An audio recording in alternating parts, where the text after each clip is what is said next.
한부모 가정입니다. 아빠 역할을 어떻게 해야 하는지가 궁금합니다. 2차 성징이 나왔을 때 제가 어떻게 아이한테 2차 성징이 일어나는 애한테 그런 지 거의 없거든요. 그 위로되는 말을 가정에다 찾기가 되게 어렵더라고요. 차 안에서 시간을 좀 많이 보냅니다. 집에 독사가 있어갖고요. 지금도 이해하고는 있는데 계속 답답합니다. 제가 이제 다른 사람들이 힘든 얘기를 할 때 그걸 진심으로 좀 듣는 편이거든요. 근데 이제 그러면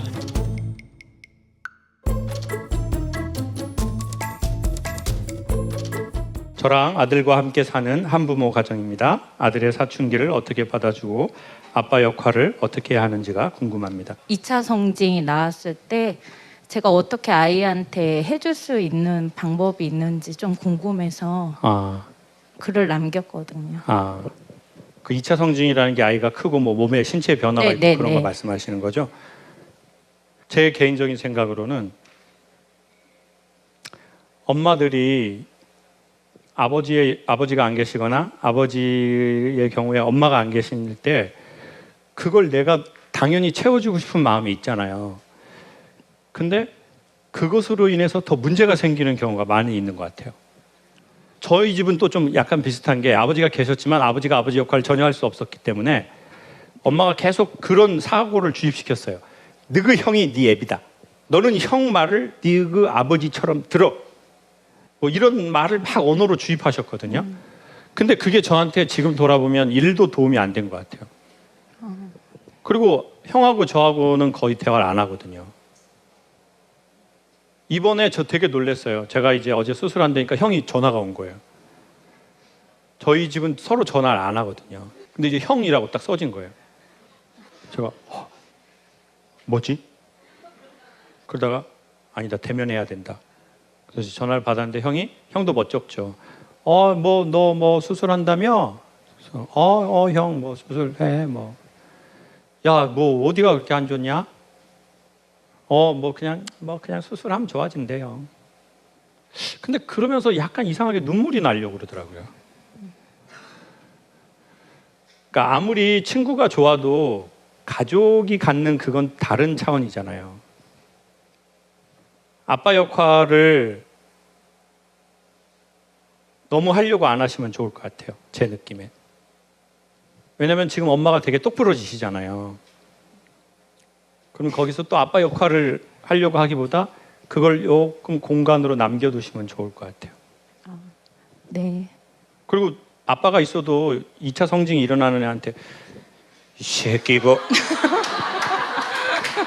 그런 지 거의 없거든요. 그리고 애들 다 알아서 할 겁니다. 오히려 그 부분에 대한 그것보다는 오히려 다른 거에 대한 아이도 다 알거든요. 근데 아이들은 다 알지만 말을 안 할 뿐이죠. 다 느끼지만 말을 안 할 뿐입니다. 그러니 오히려 엄마가 너무 딱 이렇게 성을 세우려고 하지 말고 한 20-30%의 여백을 가지시면 오히려 아이가 그 여백에 더 이렇게 성장할 거라고 생각합니다. 메시지 한번 하실래요? 예준아, 엄마 아들로 태어나줘서 고맙고 여태까지 엄마랑 같이 잘 살아줘서 너무 엄마는 감사해. 그리고 중학생이 되는 너를 응원할게. 사랑한다. 나의 보물. 아우, 감사해요, 엄마. 그 말씀을 꼭 드리고 싶은데 남자들이 언제 어른이 되냐면 내가 우리 엄마를 좀 도와주고 지켜줘야 되겠다라고 생각이 될 때 남자들은 어른이 돼가거든요. 부모가 조금 모질할수록 아이가 성장할 겁니다. 어릴 때부터 꿈이 유치원 교사였고 그래서 유아교육과를 나와서 유치원 교사를 하다가 5년 넘게 몸도 마음도 상해서 유치원 교사를 그만두었습니다. 지금은 회사를 다니고 있긴 하지만 유치원을 그만두고서 꿈도 목표도 계획도 없이 그냥 살아가는 것 같아요. 삶이 보람차다는 느낌을 받지는 못하고 있습니다. 새로운 직업이나 새로운 꿈을 찾기 위해서 무엇을 하면 좋을까요? 어릴 때부터 꿈이었던 유치원 교사를 실패하고 나니 또 실패할까 봐 무언가 새로 시작하기가 두렵습니다. 저도 그랬지만 우리 사회의 전형적인 생각들을 공유하고 계시는 것 같아요. 그게 뭐냐면 내가 처음에 꿈이었던 그것을 이루지 못하면 나는 루저라고 생각하는 거.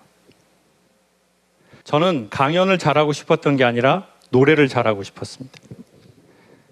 근데 결국 프로 성악가가 되지를 못했습니다.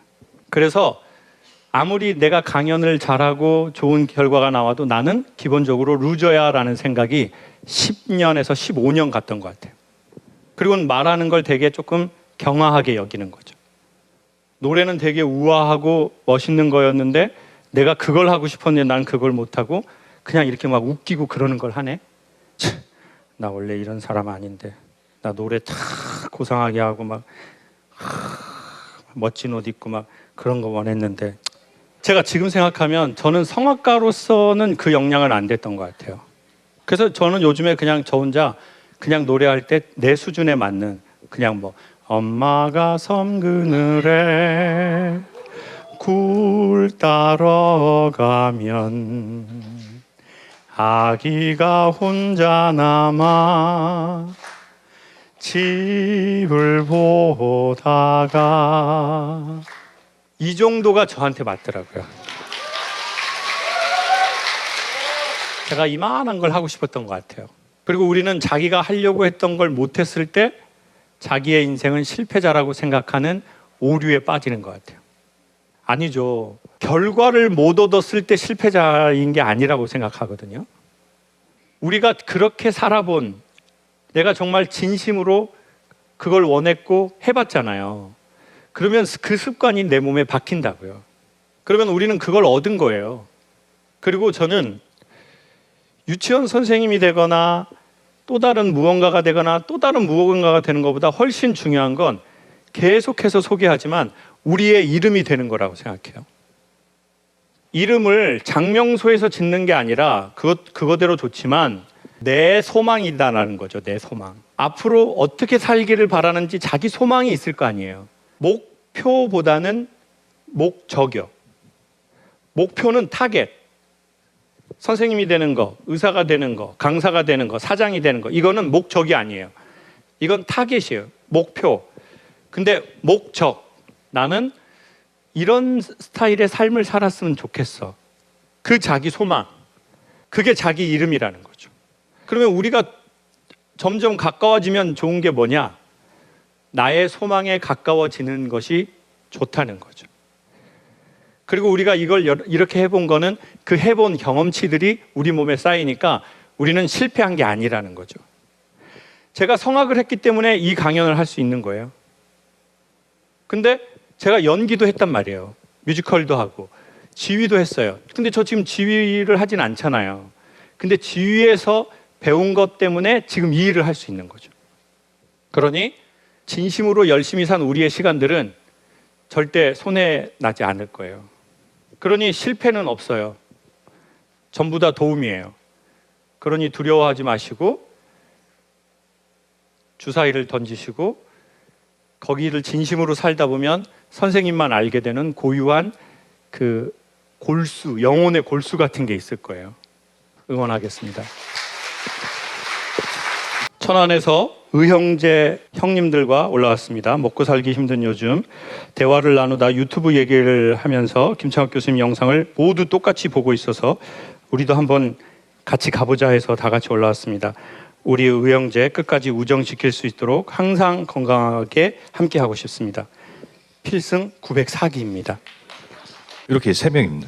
3분. 네. 남자분들이 이렇게 그 남자의 말을 들으러 천안에서 여기까지 올라오는 거 이게 진짜 쉽지 않은데. 네, 이제 이렇게 대화를 하다 보니까 각자 김창학 교수님 유튜브를 보고 있었어요. 근데 남자들이 진짜 이게 남자 말 듣기가 쉽지 않잖아요. 저도 사실 다른 남자 말을 잘 듣진 않거든요. 근데 어떻게 우리 형님들은 좀 갱년기가 지나가셨습니까? 아니면 갱년기 전입니까? 저 43입니다. 43이요. 근데 강연은 어떤 기회로 듣게 되셨습니까? 사업을 하다가 좀 힘든 일도 많이 겪고 뭐 그러다 보니까 무언가의 그 위로되는 말을 가정에다 찾기가 되게 어렵더라고요. 그러다 보니까 이렇게 가정에서? 예. 그래서, 자, 지금 들었죠, 예. 여자분들. 네? 사업을 하다 힘들어졌는데 예. 가정에서 혹시 아내분한테 뭐 힘들다는 얘기를 한 적은 있나요? 항상 같이 힘든 걸 같이 겪고 있습니다. 그래요. 예. 그럼 아내분이 가장 많이 이해하실 수 있을 텐데. 예, 지금도 이해하고는 있는데 계속 답답합니다. 예, 웬만한 배우 연기를 뺨을 치는 아주 그냥 무슨 뜻인지 다 알겠네요. 근데 그걸 남자는 좀 아내한테 듣고 싶을 때가 있지 않습니까? 네. 그 인정받는 거.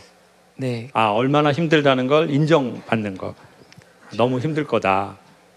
그래도 당신 있어서 우리가 당신 또 의지해서 가니까 당신이 잘 그 자리를 좀 지켜주셔라. 네. 미안하고 고맙다. 이런 말을 듣고 싶은 게 있죠, 남자들이. 네, 많이 있죠. 예.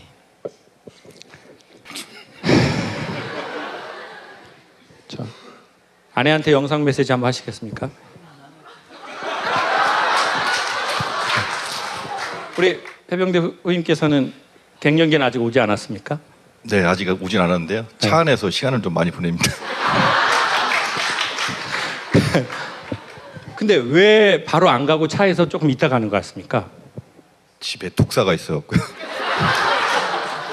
근데 해병대고 막 체격도 좋고 운동도 많이 하신 것 같은데 아내가 조금 뭐 무섭다는 표현보다 좀 눈치를 보나요? 아내 눈치를?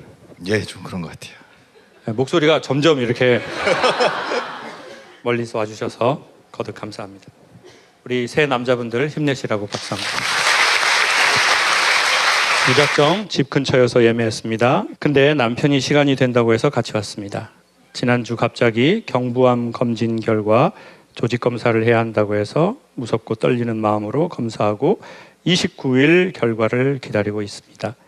매일의 감정 기복이 장난 아닙니다. 위로 듣고 싶습니다. 이게 제가 무슨 말인지 정확하게 이해를 못했는데 매일 감정 기복이 장난이 아닙니다. 이게 아내분의 감정 기복이 심하시다는 건지 남편의 감정 기복이 심하다는 거지. 누구의 감정 기복이 심한 거예요? 저 본인이요. 아, 우리 선생님의 감정 기복이. 아, 이게 결과가 어떨지 우리가 모르니까 위로 듣고 싶으시다고.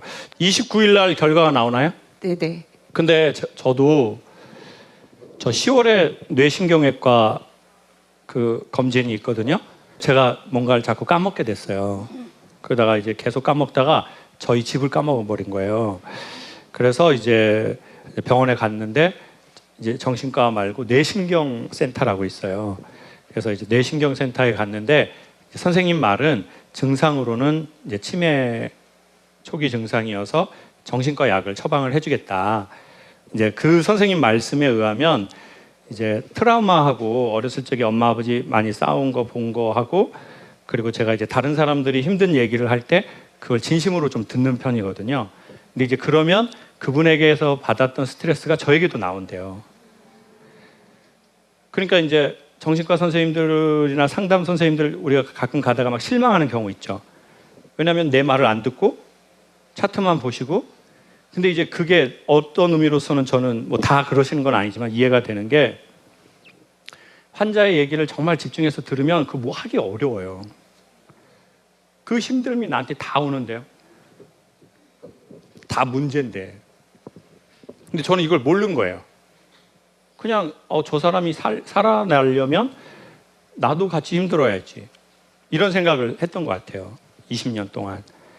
근데 이제 그게 쌓여서 해마라는 부분이 변형이 온 것도 같고 제가 수술하기로 한 것도 그 중간에 한두 달이 있었어요. 요즘 큰 병원 가서 그거 어렵잖아요, 이게.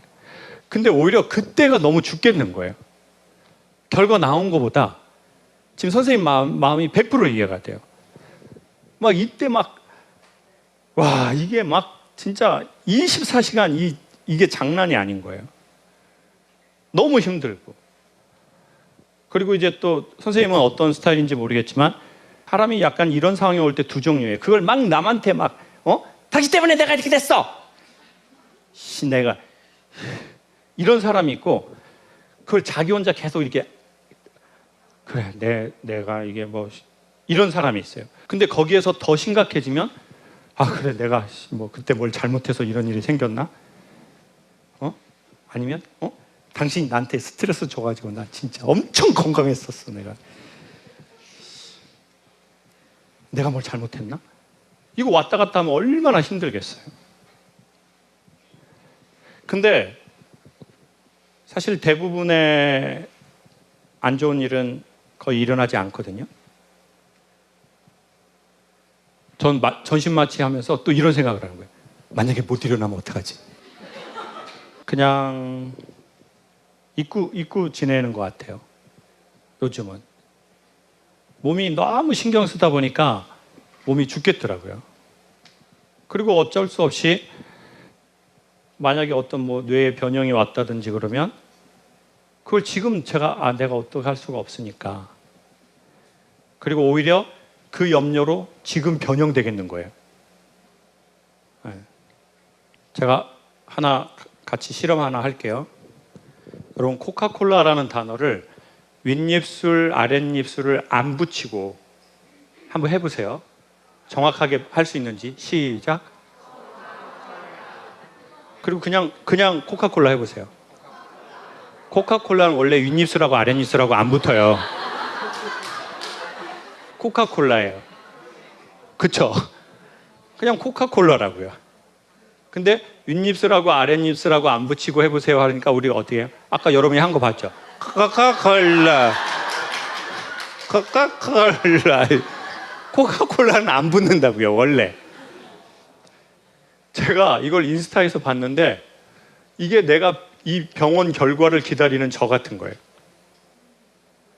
원래 대부분의 일은 일어나지 않아요. 원래 그냥 코카콜라 이렇게 할 수 있어요. 근데 이제 신경을 쓰라고 한 거예요, 여기에. 너 이거 신경 써서 해봐. 그러니까 코카콜라 이렇게 될까? 코카콜라 이렇게 되는 거죠. 우리가 걱정하는 대부분의 일은 일어나지 않을 텐데 걱정이 많은 사람은 주로 어떤 환경에서 제가 자랐는지 보니까 평온한 환경에서 자란 사람들은 상대적으로 걱정을 덜 하더라고요. 근데 뭔가 평온하지 않으니까 상황을 살펴야 되는 환경에서 자란 사람들이 있더라고요. 이런 사람들은 계속 상황을 살펴요. 어떡하지? 안 되면 어떡하지? 아버지가 오면 어디로 도망가지? 엄마 아빠가 헤어지겠다고 그러는데 나는 그럼 이제 누구랑 살지? 엄마가 저한테 그걸 대놓고 물어봤단 말이에요. 너그 애비랑 살 거냐? 엄마랑 살 거냐? 고아원 갈 거냐고. 저는 고아원을 선택했단 말이에요. 그러니까 그런 환경에서 자란 저나 저 같은 사람들은 상대적으로 계속 주의와 경계를 많이 해요. 어떡하지? 안 되면 그 다음은 어떻게 준비를 하지? 어떻게 대비를 하지? 그러면 어떤 때가 되게 불안하냐면 평온하면 불안해져요. 이거 평온하면 뭐 일이 생길 것 같은데. 혹시 저 같은 환경에서 자라신 분이 계시다면 저희는 그럼 이제 어떻게 해야 할까요? 난 평온한 집에서 못 자라서 정말 짜증나. 이럴 필요는 없는 것 같아요. 바람이 있는 곳에서 태어났다면 그 바람을 이용할 돛을 만드는 것이 우리의 과제인 것 같아요. 어떻게 이 삼각 돛을 만들 것인가. 그래서 이 바람을 활용해서 항해를 할 수도 있잖아요. 어떻게 해요? 태어났는데 이미 바람이 많은 그 바다에서 태어나 버렸는 걸. 엄마가 안 계시고 아빠가 안 계시고 두 분이 계시지만 싸우시고 할머니 손에서 자라고 부모가 이혼을 하고 부모로부터 지지를 못 받고 내 결혼 생활도 힘들었고 사기를 맞고 몸이 아프고 어떻게 해요? 이 바람을 이용할 돛을 어떻게 우리가 만들 것인가? 그거 생각하면 좋을 것 같아요. 그리고 오늘의 이런 강연이나 그러한 이야기들도 결국 다 그 돛을 만드는 것에 대한 이야기인 것 같아요. 선생님도 저도 아무 일 없이 잘 지나갔으면 좋겠습니다. 삶을 어떻게 바라보느냐는 정말 중요한 것 같아요. 삶을 어떻게 바라보냐. 그러니 한번 이런 강연 들으시면서 내가 삶을 바라보는 이런 방향들이 어떻게 되어 있지? 이런 거를 배우라 이 말이 아니라 제가 이렇게 이야기할 때 여러분은 이 이야기에 대한 여러분의 생각을 하실 거예요. 대답은 안 해도 돼요. 제가 어제 이 내용은 너무 좋다 해서 적은 게 있는데 뭐냐면 나이가 먹으면 자꾸 이렇게 말해요. 야, 내가 뭐 니네 그거 안 살아본 것 같아? 엄마 다 살아봤어. 아니면 사장님은 야, 내가 니네 그거 안 해본 것 같아? 나 이 일 한 지 35년이야. 이렇게 삶을 되게 수직적으로 말하거든요.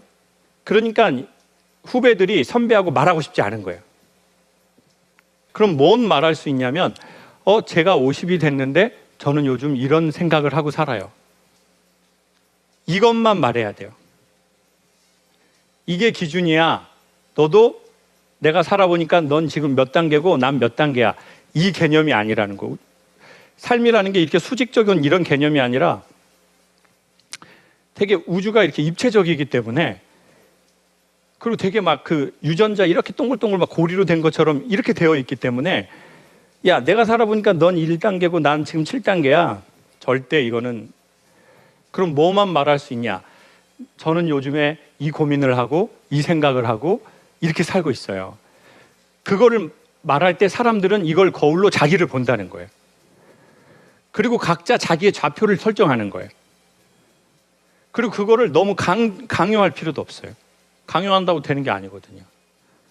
서로 예의 있게 유쾌하면 더 좋고 웃을 수 있으면 더 좋고, 그래서 그런 관계가 부모 자식하고도 됐으면 좋겠다는 거죠. 엄마가 살아보니까 딱 엄마 얘기 틀린 거 있어 없어? 엄마는 성격 자체가 한 번 아니면 아닌 여자야. 평생을 엄마는 그렇게 살아왔어. 알았어? 그러니까 이제 애들은 새엄마를 원하게 되죠. 그럼 아빠는 이미 원한 지 오래됐죠. 이런 풀체인지 되죠. 그러니 그래, 저 사람은 저렇게 생각하고 살아가네. 사람들은 또 저렇게 생각하고 살아가네. 그러면 거기에 대한 이걸 생각하게 될 거예요. 그리고 강의 너무 많이 심각하게 듣지 마세요. 어떤 여자분은 자기 전에 스피커폰으로 이렇게 틀어놓고 침대에서 주무시는 분이 계시대요.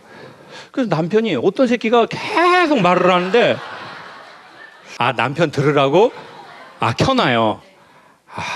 완전 테러인데. 누구를 너무 변화시키려고 하지 말고, 인간은 변화의 대상이 아니라 사랑의 대상이고 만남의 대상일 뿐이지 교육의 대상도 아니고 변화시킬 대상도 아니래요. 제가 정말 뜨거운 물이라면, 여러분이 차가운 물이라면 우리는 만나서 중간의 온도를 유지하려고 할 겁니다. 진짜 우리에게 좋은 게 있고 맞는 게 있다면 우리 주변 사람들은 우리가 그들 변화시키려고 하지 않아도 우리가 진짜 실존하는 어떤 에너지가 있다면, 그게 지식이든 좋은 감정이든 좋은 에너지든, 그게 사람들한테 가서 평균치를 이루려고 한다는 거죠. 그리고 너무 결과를 손으로 잡으려고 하지 않으면 좋겠습니다. 부디 아프지 말고, 아프신 분은 속히 낫고, 만약 우리가 이 시간을 지나가야 한다면 귀한 손님으로 잘 대접하고 우리도 인격이라는 선물을 넉넉히 받았으면 좋겠습니다. 건강하십시오.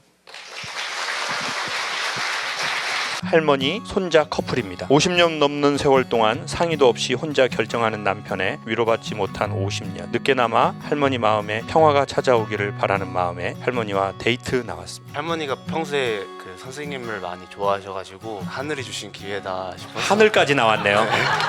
이 남편이 한 번도 미안하다, 고맙다 이런 말 한 번 안 하고 지금 3년 전에 3개월을 집을 나갔었어요. 내가 누가요? 나가라 그러지 않아도 나가요. 얘가 너무 자상하고 내 힘든 걸 다 들어주고 위로해주고 안아주고, 한 여사 이리 와 한번 안아줄게. 저런 데서 봐도 어디서 한 여사 돌아보면 얘야. 너무 그거 감사하죠. 희한하네요. 할아버지 씨인데 어떻게 저렇게 다를까요? 우리 손자하고 나와서 저희 사진 한번 찍으시죠.